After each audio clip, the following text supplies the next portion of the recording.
Bonjour, je suis ravie de vous retrouver dans cette vidéo au sujet de mon année laineuse à venir.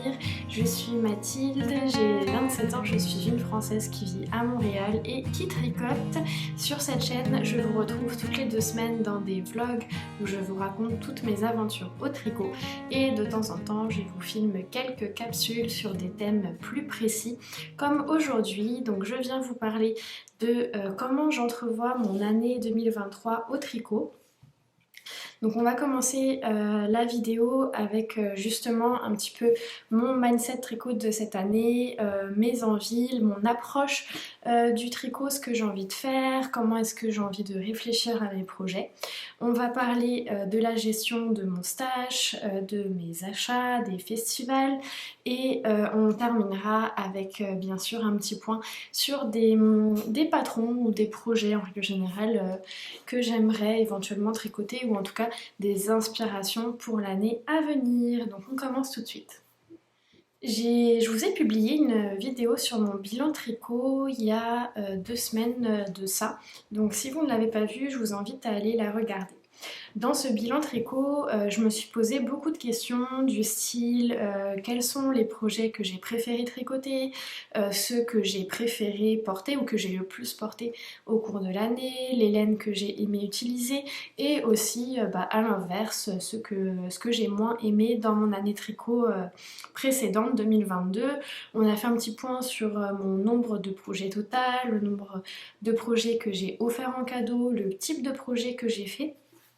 Et cet exercice pour le bilan, ça m'a vraiment permis de réfléchir à comment est-ce que j'ai envie d'aborder le tricot pour l'année à venir. Mon premier constat, c'est que j'ai tricoté quand même beaucoup pour les autres, puisque j'ai tricoté quasiment autant de projets pour moi que pour les autres. Et j'ai envie cette année de me concentrer un petit peu plus sur les projets pour moi.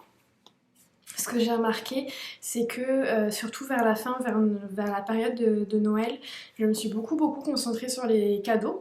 J'ai vraiment aimé cette période, le fait de tricoter pour les gens que j'aime, mais j'ai aussi constaté à la fin de ce marathon de cadeaux que finalement je n'avais rien tricoté pour moi depuis le mois d'août. C'est encore le cas Non, c'est pas vrai, entre temps j'ai tricoté ma petite capuche Bombec si vous voulez aller voir dans mes précédents derniers vlogs. Mais en tout cas, avant la capuche Bombec que j'ai terminée la semaine dernière, j'ai passé de fin août à mi-janvier sans avoir rien tricoté pour moi à part 2 petits accessoires, une pochette et le petit gnome de Saracha. Ce que ça m'a fait dire, c'est que j'aime beaucoup tricoter pour les autres. Par contre, il faut que je fasse attention à ce que ce soit pas à mon détriment, puisque j'ai aussi beaucoup de plaisir à tricoter pour moi, que j'avais lancé des projets qui me plaisaient, dont j'avais besoin, et que j'ai mis sur pause pendant plusieurs mois. Je dirais pas forcément, en fait je réfléchis beaucoup à ça, je me demande est-ce que je devrais mieux organiser mes cadeaux au cours de l'année, prendre plus d'avance pour ne pas me retrouver à chaque fois aux périodes des anniversaires ou de Noël à speeder pour être en temps et en heure, mais en même temps je m'étais déjà dit ça l'année dernière et au final j'ai pas réussi à le faire. Donc j'ai vraiment une réflexion tout autour de ça et particulièrement là en ce début d'année, il y a la Saint-Valentin qui arrive mi-février et l'année dernière pour la Saint-Valentin j'avais tricoté à mon amoureux une paire de chaussettes et je m'étais dit ça sera ma nouvelle tradition, je lui tricoterai un petit quelque chose, potentiellement des chaussettes mais peut-être qu'un jour il en aura marre ou moi j'en aurais marre mais dans mon idée je m'étais dit que cette année j'allais lui retricoter une paire parce que je tricote très peu pour lui. Finalement, puisqu'il fait quand même une pointure 44-45, ça me demande un petit peu de temps de tricoter pour lui. Donc, résultat des courses, si je voulais être sûre que ce soit prêt mi-février, il aurait fallu vraiment que je m'y mette au plus tard première dizaine de janvier. Sauf que première dizaine de janvier, je sortais de mon sprint de Noël et j'en pouvais plus. J'en pouvais plus des cadeaux, j'avais vraiment besoin et envie, mais vraiment besoin de tricoter quelque chose pour moi et je me rendais compte que si j'intégrais ce cadeau de Saint-Valentin à mes projets, je n'aurais pas d'autre choix que de mettre sur pause une partie des projets que j'avais en cours pour moi. J'ai beaucoup réfléchi par rapport à ça parce que j'avais quand même envie de lui tricoter cette paire, donc juste de me dire bon bah cette année il n'y aura pas de paire de chaussettes, ça ne me correspondait pas beaucoup. Finalement l'entre-deux que j'ai trouvé, c'est que je me suis dit que pour la Saint-Valentin, j'allais plutôt que de lui offrir la chaussette tricotée, lui offrir la laine et le patron nécessaire pour faire la chaussette, de sorte à ce que finalement bah, l'objectif du 14 février, c'est juste l'achat de laine, puis après le 14 février, je le tricoterai à mon rythme et elle pourra très bien être offerte fin avril, si c'est fin avril qu'elle est prête. Et je réfléchissais à ça et je me dis qu'en effet, ça pourrait peut-être être une bonne idée quand je me sens trop oppressée par l'arrivée des cadeaux, mais plutôt que de vouloir absolument offrir en temps et en heure un objet tricoté à la personne qui va le recevoir. Je pourrais avoir aussi cette option de me dire que bah, je vais plutôt lui offrir le matériel dont j'ai besoin pour faire l'objet tricoté avec une petite promesse derrière, voilà. Par exemple, bon bah bientôt cet écheveau de laine sera une paire de chaussettes et puis comme ça me laisser plus de temps et ne pas avoir cette pression de la deadline d'une date précise. Vous verrez dans les vlogs, je vous en glisse un mot ici, mais par exemple pour la chaussette de Saint-Valentin, je m'étais dit que j'allais faire ça. Puis finalement, ben là, j'ai aussi un petit peu mes envies qui arrivent en contradiction puisque je suis en train de terminer une paire de chaussettes pour moi. Et là, je me dis que si jamais je la termine avant la Saint-Valentin, ben, j'aimerais bien la lancer quand même, la paire de chaussettes de Saint-Valentin. Donc ben, j'écoute mes envies, puis je me dis si j'ai envie de la lancer avant, ben, à la Saint-Valentin, je lui offrirai une paire de chaussettes débutées avec la laine et le patron. Et puis c'est correct comme ça. Donc voilà, j'essaye vraiment de faire les choses en étant plus à l'écoute de mes envies et pas en étant dictée par voilà, un calendrier précis de choses que je dois faire en temps et en heure, puisque dans le fond, quelque part, je ne dois rien à personne, personne n'attend rien spécifiquement de moi. Bien sûr que en général, mes cadeaux tricotés faits main font très plaisir et que bah, à force d'avoir pris l'habitude d'en offrir à certaines occasions, bah, ils sont attendus. Mais en même temps, voilà, ça reste un loisir et il faut que ça reste un plaisir et pas quelque chose qui deviendrait stressant. Donc ça, c'est ma première réflexion. La deuxième réflexion que j'ai, c'est vraiment d'essayer de mieux réfléchir à mes besoins au tricot, sans pour autant délaisser l'aspect coup de cœur, voilà, lancer un tricot parce que là je viens de voir le patron, ça me plaît, j'ai ce qu'il faut, puis hop, je me lance. Je me rends compte que dans les projets que je réfléchis, parce que en général je planifie quand même mes projets assez longtemps à l'avance, je réfléchis beaucoup avant de me lancer dans un projet, je réfléchis à la laine, je vérifie les patrons, etc. Je me dis peut-être que dans ma priorisation des projets, je devrais faire un petit peu plus attention à ce dont j'ai vraiment besoin. Par exemple, là actuellement je suis en train de faire un pull, j'ai très envie de me faire aussi le Sophie Châle là comment elle s'appelle, Petite Knit, mais je me rends bien compte que dans les faits un châle j'en ai pas besoin.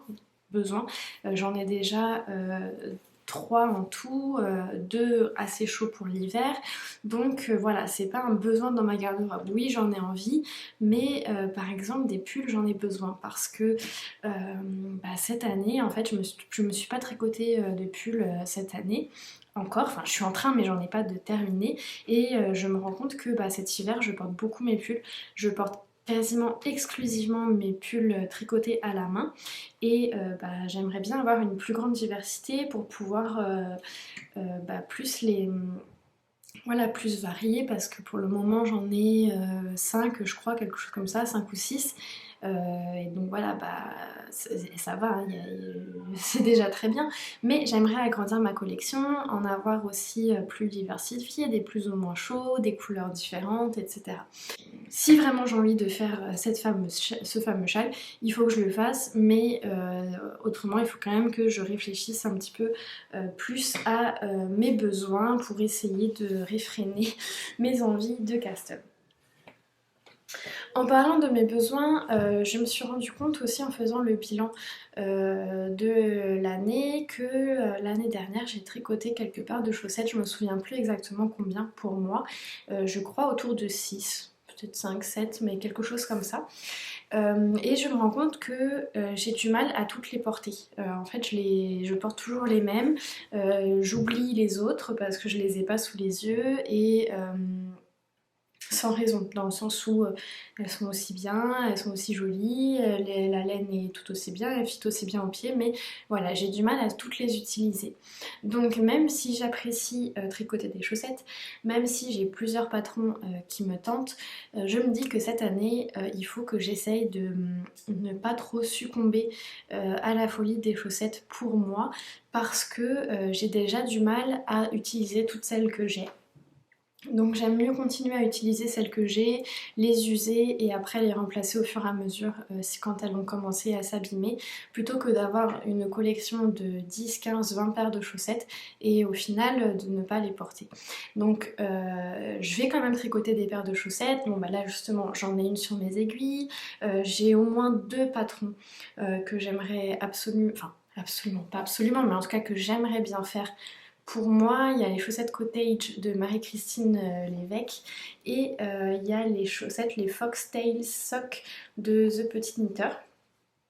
Donc ça c'est vraiment les deux que j'aimerais vraiment beaucoup me faire, donc si voilà l'occasion se présente je les ferai, mais sinon des chaussettes toutes simples à la vanille ou que je trouve belles mais qui me font pas non plus rêver de manière complètement délirante, bah je pense qu'il faudrait que je m'abstienne. Comme là, que ce soit les Foxtail Socks ou les Cottage, ça fait vraiment longtemps que je les ai en tête et je fais une fixette dessus, donc voilà, je vais pas m'empêcher de les tricoter, ça n'a pas de sens.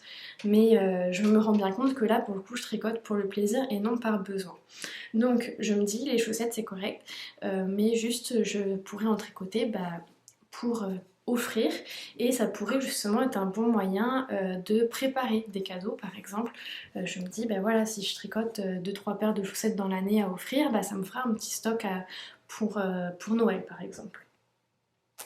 Et pour rester sur cette lancée de chaussettes, par contre, j'ai un besoin de chaussettes légères parce que pour le moment, je n'ai que des chaussettes en laine. Donc là, j'aimerais bien pour cet été et les mi-saisons tricoter des chaussettes plus légères dans des matières comme du bambou par exemple, ou voilà des matières plus adaptées à la chaleur, des soquettes aussi, puisqu'actuellement j'ai une demi-paire de soquettes, les soquettes basket de You Need to Learn, j'en ai tricoté qu'une sur 2, et de toute façon elles sont en laine aussi, donc elles vont tenir chaud, ça va être bien pour les mi-saisons, mais l'été je pourrais pas les porter. Donc voilà, avoir peut-être une gestion plus responsable de mes projets sans pour autant enlever le coup de cœur, les coups de cœur, les coups de tête et le tricot plaisir, puisque c'est quand même le but essentiel de la manœuvre. Et pour mon mindset tricot de la prochaine année, ce que je trouve qui va être très important pour moi, c'est oser. Me faire confiance, oser tenter de nouvelles choses.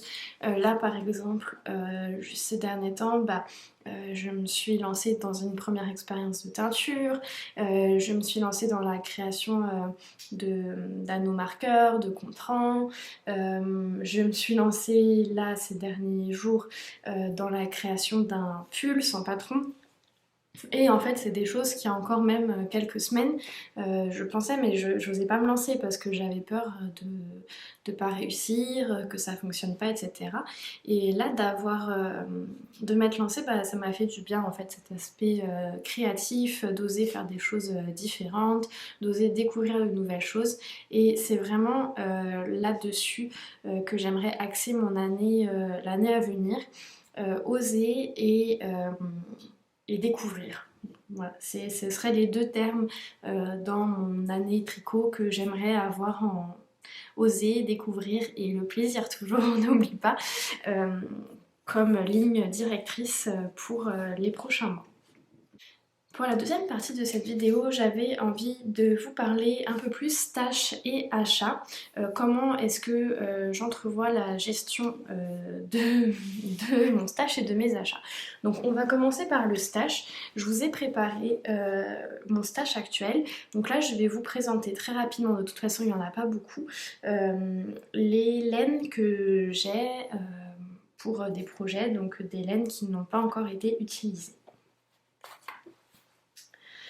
Pour commencer, ici j'ai un trio de laine Jawol de chez Lang que je viens juste d'acheter. C'est de la laine à chaussettes pour faire les chaussettes Odyssée de Loris pour la Saint-Valentin, comme je vous le disais. Donc là elles sont dans mon stash, mais dans les jours, semaines à venir, elles vont sauter sur mes aiguilles.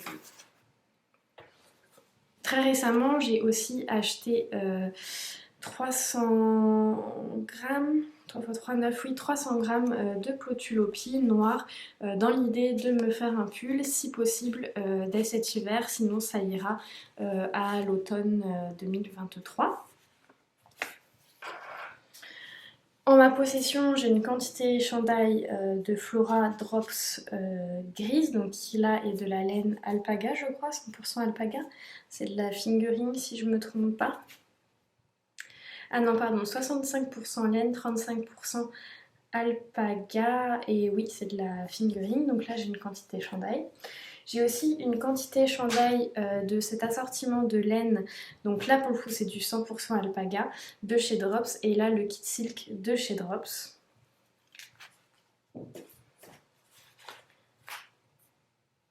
Ce que j'ai pas dit, c'est que donc là, quantité chandail, l'objectif c'est de faire des chandails ou des cardigans et potentiellement dans les patrons que j'aimerais faire, voilà, ils seraient en top position d'utilisation. Ensuite ça devrait être un projet qui va monter très rapidement sur mes aiguilles puisque je vais absolument le faire là dans les prochaines semaines. C'est du mohair et soie de chez Urso, 70% mohair, 30% soie, coloris lune, et ça c'est une quantité que j'ai achetée pour faire le pull soufflé. Après ça, je vous en avais parlé, j'ai cet écheveau solitaire de Hedgehog Fiber que j'imagine ou transformer en châle ou intégrer dans un pull. J'ai deux écheveaux comme ceci, je n'ai plus les étiquettes, mais c'est une laine sport 100% laine des brebis du beau rivage que j'avais acheté dans l'idée de me faire la Capeline Ferry Winter de Même les anges tricotent. C'est possible que ça se transforme comme ça, mais c'est aussi possible que finalement je change d'idée de projet. Ça va dépendre de mes envies et du temps disponible que je vais avoir. Et pour terminer, j'ai 2 ou 3 pelotes comme ça de laine grosseur Dickey. C'est de la 100% Merino Superwash. C'est la marque Luxury Collection. Je sais pas, c'est une laine qui m'a été donnée. Et avec ça, j'aimerais potentiellement justement faire le Sophie Chai. Donc ça c'est ce que j'ai en termes de stash. Donc là je vous ai montré une pelote, un écheveau à chaque fois, mais ça c'est ce que j'ai. Après en termes de laine, de reste de laine, tout, excepté 2-3 petites affaires qui traînent, rentre dans ce panier. Donc ça reste quand même, on s'entend que là-dedans il y a plusieurs années de reste de laine. Hein. Depuis que je suis au Québec en fait, donc 4 ans, plus de 4 ans. Plus de 4 ans de reste de laine, donc c'est quand même raisonnable. Je trouve. Bon, par cette présentation de stash, ce que je voulais vous montrer, c'est que pour le moment j'ai un stash qui est quand même sous contrôle. Tout ce que j'ai actuellement, je sais ce que je vais en faire et surtout,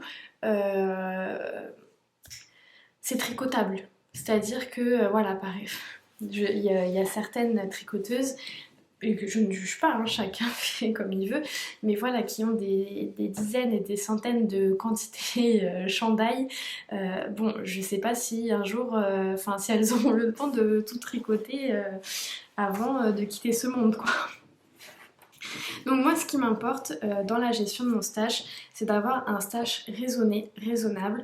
Il y a des laines qui rentrent, mais les laines sortent jusqu'à présent depuis que j'ai commencé à avoir un stash, ce qui date de seulement cet été. Parce qu'avant ça, en fait, avant de déménager dans un appartement plus grand, je refusais d'avoir des laines d'avance. Quand j'achetais des laines d'avance, c'est parce que je savais que j'allais les tricoter dans les 3 semaines à venir, quoi. Mais sinon, je ne stockais pas pour stocker. Donc depuis que j'ai un stage, depuis mes premiers festivals en fait, euh, pour le moment je tricote tout au fur et à mesure. Je n'ai pas... Si j'ai eu à acheter, c'était parce que je n'avais pas ce qu'il fallait dans mon stage. Et il y a toujours un projet associé. Et ça reste, je pense, raisonnable. Voilà. Donc ça c'est vraiment mon objectif, ce que j'aimerais maintenir, c'est-à-dire acheter des nouvelles choses, oui, mais pour être utilisées, pas pour collectionner. Ça c'est clair dans ma tête et je pense que ça devrait être assez facile pour moi à gérer parce que je suis quelqu'un qui peut être vite oppressé par l'accumulation. Donc je sais que si je commence à avoir plus de laine que ce que je suis capable de tricoter dans les mois à venir, psychologiquement ça va pas marcher pour moi. Donc, en termes d'achat, là c'est sûr que dans mon idée, j'aimerais tricoter tout ce que je vous ai montré dans l'année, mais je sais que ça va pas forcément être possible parce que premièrement, je suis pas forcément une tricoteuse très rapide et deuxièmement, ça va aussi aller et venir en fonction de mes envies, du type de projet que j'ai à faire, etc.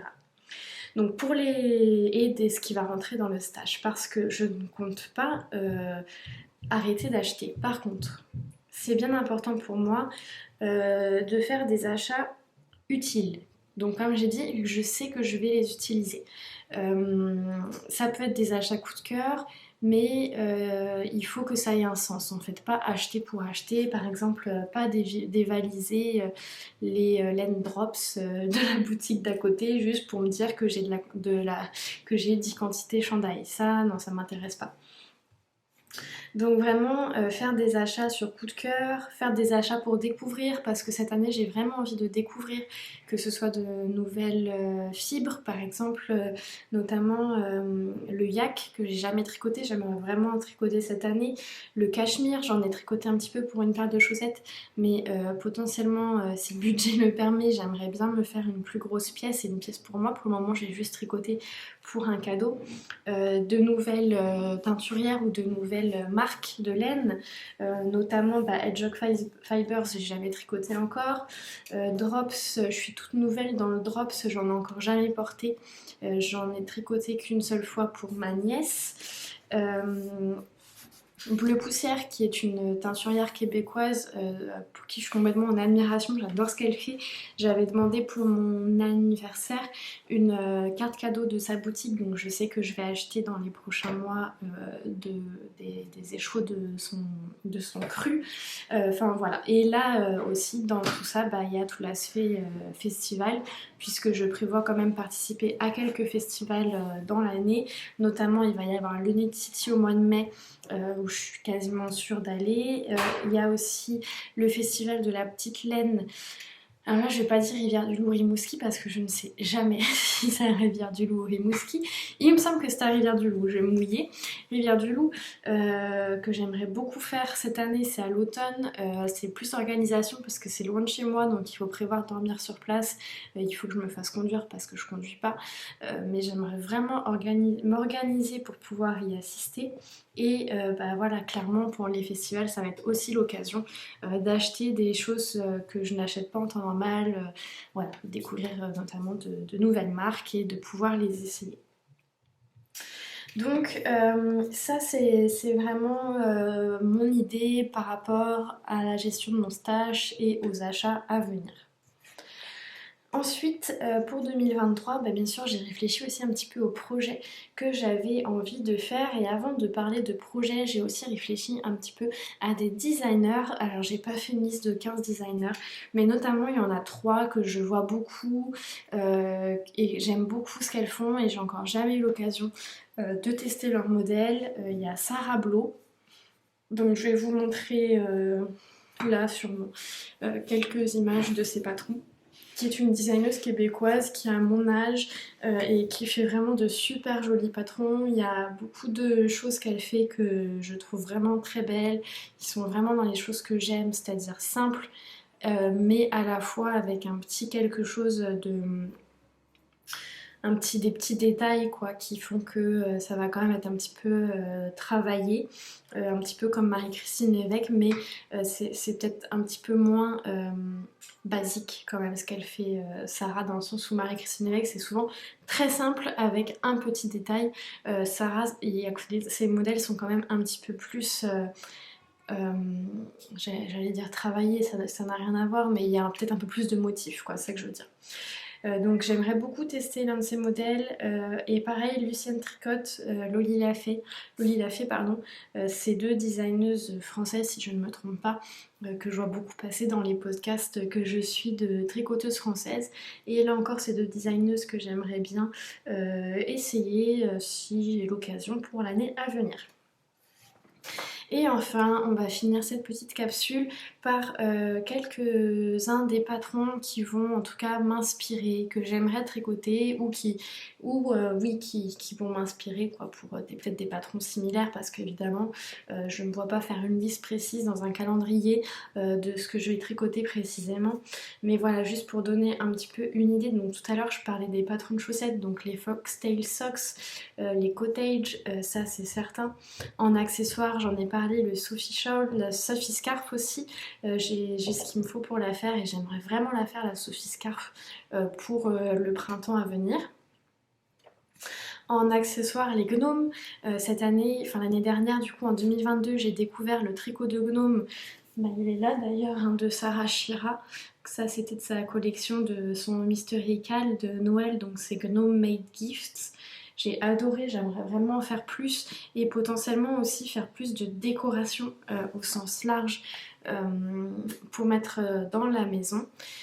Un petit béret, je trouve ça super joli, notamment le béret Bis Bis de Sari Nordlund.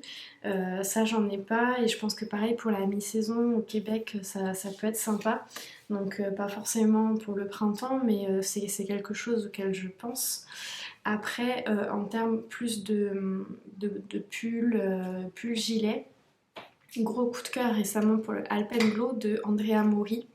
Lui vraiment, bah justement je pense peut-être utiliser cet écheveau pour le faire, mais c'est encore pas clair dans ma tête, mais lui il me fait vraiment de l'œil. C'est très possible que je me lance pour le faire. Je pensais aussi peut-être me faire un pull un peu de Noël, alors pas un pull de Noël en tant que tel parce que moi je suis très longue, donc passer 3 mois pour tricoter un pull que je vais porter une semaine, non, mais voilà, un pull ambiance des fêtes. Et je pensais notamment au pull Christmas in Flux de Andréane Pérus qui m'a gentiment offert son patron. Donc si tu passes par là, je t'embrasse. C'est un patron que je trouve très joli et justement pour Noël, qui fait à la fois Noël, fête, mais sans être trop bariolé et qui est facilement portable tout le temps de l'hiver finalement. En cardigan, il y aurait le patron Auré de Lucienne Tricotte que je trouve super joli et dont j'ai besoin pour l'été, finalement la mi-saison l'été. Donc ça clairement pareil, je pense qu'il va être tricoté cette année. Ensuite, pareil, Alaska Sweater, je trouve super joli. Au départ, je sais pas pourquoi il me plaisait pas trop, mais maintenant, plus je le vois, plus j'ai envie de le faire. Un peu comme le Christmas in Flux. Alors, je ferais peut-être juste l'un ou l'autre, peut-être pas les deux dans un premier temps, mais voilà, un pull vraiment hivernal, mais voilà, qu'on peut porter tout l'hiver. Une robe, donc moi j'ai notamment en tête la robe Augustins numéro 21 qui me fait vraiment de l'œil depuis cet été, que j'ai très envie de faire. Cet hiver ça a pas... Enfin les choses ne sont pas goupillées pour que je la fasse, mais je pense vraiment m'acheter ce qu'il faut pour pouvoir la faire peut-être à l'automne prochain parce que je la trouve vraiment super jolie et j'aimerais vraiment avoir une robe tricotée. Aussi le week-end sleepover, ça c'est pareil, j'en ai pas des petits pulls sans manches comme ça. Le week-end sleepover, j'ai envie de le tricoter depuis déjà l'hiver 2021-2022, donc pourquoi pas. Et aussi des petits tops d'été. Ça c'est pareil, c'est des choses dont j'ai besoin. Donc ça pourrait être le Flamingo Camille de... comment ça s'appelle, Camille K, ou encore le Aosta Summer Top que je trouve super joli. Donc voilà, ça conclut pour cette vidéo. J'espère que vous avez apprécié ce petit moment blabla et que ça vous aura vous aussi apporté des réflexions sur votre gestion du tricot pour l'année à venir. Je terminerai en rappelant encore et encore, et c'est aussi un rappel que je me fais à moi-même, que le tricot c'est avant tout un loisir, du plaisir. Faut pas se mettre la pression, il faut faire les choses de la manière dont ça nous fait plaisir à nous. Il y a des personnes qui ont besoin d'être très organisées, qui pour se sentir bien ont besoin que tout soit planifié, que tout soit organisé, et il y en a d'autres qui ont besoin au contraire d'aller complètement en freestyle, d'acheter ce qu'ils veulent quand ils veulent, de tricoter ce qu'ils veulent quand ils veulent, de commencer autant de patrons, enfin autant de projets en même temps qu'ils veulent, de tricoter, détricoter. C'est vraiment propre à chacun. Il n'y a pas de bonne façon de faire. Donc moi je vous dirais vraiment d'essayer de trouver justement qu'est-ce qui vous convient à vous et qu'est-ce que vous pourriez mettre en place pour que votre approche du tricot coïncide avec vos envies et vos besoins. Je vois beaucoup passer, enfin maintenant un petit peu moins mais au début de l'année, beaucoup de résolutions. Cette année, je ne fais pas d'achat, je tricote mon stage. Cette année, je tricote plus de cadeaux. Cette année, je tricote moins de cadeaux. Cette année, je ne me fais pas plus de 2 encours à la fois. Alors je trouve que c'est bien, mais c'est bien quand c'est fait vraiment dans une quête de bien-être et pas dans une quête de se restreindre. Alors après, bon, il y a l'aspect économique de tricoter son stage, ça c'est encore autre chose. Mais je pense vraiment qu'il faut que ce soit motivé par un besoin qu'on ressent personnellement et par rien d'autre. Donc voilà, faites-vous plaisir, tricotez bien. Aussi ce que j'ai pas dit, c'est que je réfléchis à avoir un projet au long cours sur toute l'année. Et notamment en ce moment j'ai l'idée d'une couverture, mais je sais pas trop parce que j'ai pas beaucoup de restes, j'en ai un peu mais j'ai beaucoup de restes en plus grosse laine, en decay, essentiellement decay, war stitch, j'ai un peu de fingering, mais pour le moment mes restes de fingering, presque tous, j'en ai assez pour les transformer en chaussettes pour mes laines. C'est presque que des laines à chaussettes que j'ai en reste. Mais je sais pas, j'ai peut-être envie de traîner quelque chose au long terme pour l'année, peut-être même qui déborderait. Mon critère principal c'est que ce soit zéro cerveau, que je puisse tricoter ou crocheter aussi. Je réfléchis aussi à la couverture, par exemple qui est en train de crocheter Lauriane de l'Eau Demoiselle, la couverture au crochet en bride de Atelier EV3. Donc si vous avez des idées, dites-moi de quelque chose un peu moderne, de beau, moderne, mais zéro cerveau. Qu'est-ce que je voulais dire? Ça peut être une couverture parce que c'est ce qui me vient à l'esprit, mais ça peut aussi être autre chose.